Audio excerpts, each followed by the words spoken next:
As I sit here typing this to you, I feel the tightness of my chest, the shortness of breath, the aching in my body, reaching from the tips of my fingers to my toes. I feel the weight that sits on the very center and crushes me below. It's hard to think beyond it sometimes. It's hard to get up and move through it when it's so heavy and so loud. I feel like my brain moves too fast. It's running a marathon while I can barely keep a steady walking pace. I'm trying to keep up and catch up to it, but every time I do, it finds a new detour.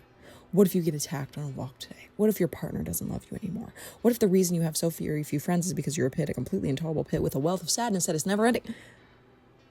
How do you get out from underneath something that is you? Well, part of you. It seeps into everyday life and every facet of being, every going to the grocery store. It's a big deal and a big scary deal. What if you get catcalled? What if you get attacked? What if you get into a car accident, etc.? The constant mental noise is really the root. It's rooted so deeply into your mind, it's almost like an addiction. You don't even notice when you're doing it, it just happens. And besides, it's not you doing it, it's a deep-seated fear you picked up as a kid. From your parents fighting, your dad walking out of your family and not paying the mortgage on the house, from mom telling you she didn't know where you're going to live or what she was going to do, from watching the news maybe one too many times as a kid and learning how scary the outside world is, from not being able to leave your house alone because you were genuinely petrified of something happening to you, from neither of your parents' homes feeling safe. You get older, you find ways to deal with it, sort of. Maybe this new boy, this new drink, maybe a new shoe, a new hike, a new job, a new friend, a new drug. It all works temporarily for a time. You'll keep doing it, hoping it'll cull the aching, screaming fear that eats away your insides, your mind, your ability to think rationally and even make decisions. The weed helps, but not much anymore. Now it makes me scared too. The hugs help, but I can't stay in a hug forever, as much as I wish I could. The music helps, but I have to take the headphones out at some point. It seems the shaking never stops, at least not for long. Even now, I sit here, a woman who has rigorously been to therapy, exercised, and started eating better, doing all the topical natural things to help myself, and it helps, but the fear hasn't gone away. I'm genuinely so scared every day over things that usually do not happen. I sit down to write this to avoid going to the gym because I'm scared of something happening to me there. And I'll be real, the worst thing that's ever happened was a guy trying to flirt with me in the pool, which was still weird, but I digress.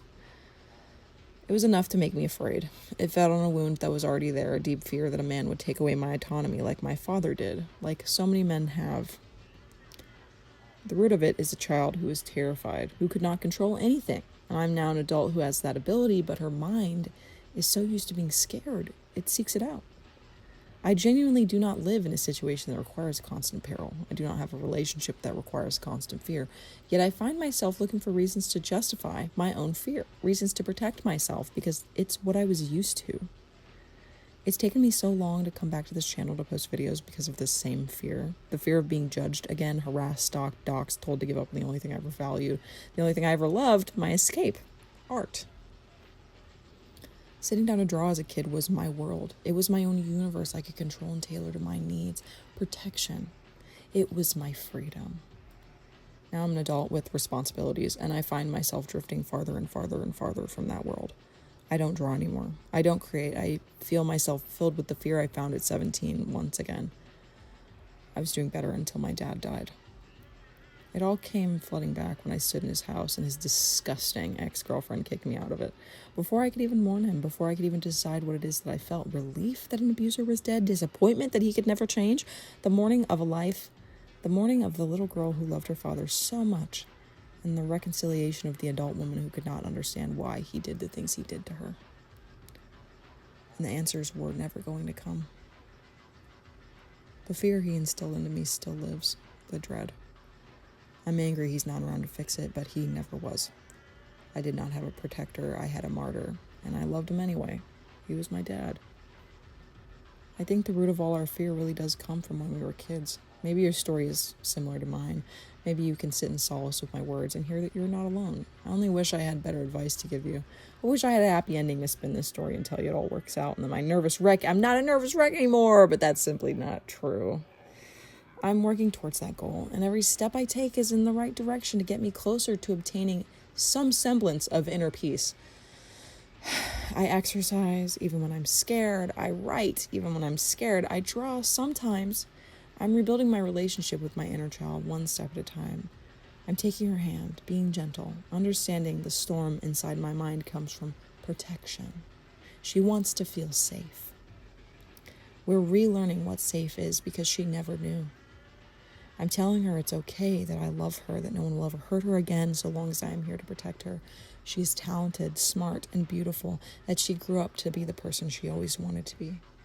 Even if we struggle with the same issues as I did back then, I am working through them. I am protected. I am safe. That is my mantra. I meditate. I think. I'm aware. I take gratitude. It's presence. Deep breath. And I try for her, for me. I hope you guys like this new style of videos. I'll be really honest, like, story time is just not my thing, and it hasn't been for many years, but I do like making speed paints. It was actually my original bread and butter, fun fact. This is what I used to upload on this channel before I got into story time. So I'm going back to my roots, girls, and this painting is about anxiety. So I figured it would be the best fit for a script like this. I wrote this right after my dad died. I had a lot of feelings, and I hope you guys like this new style of content. Expect to see more from me because this is what I want to make.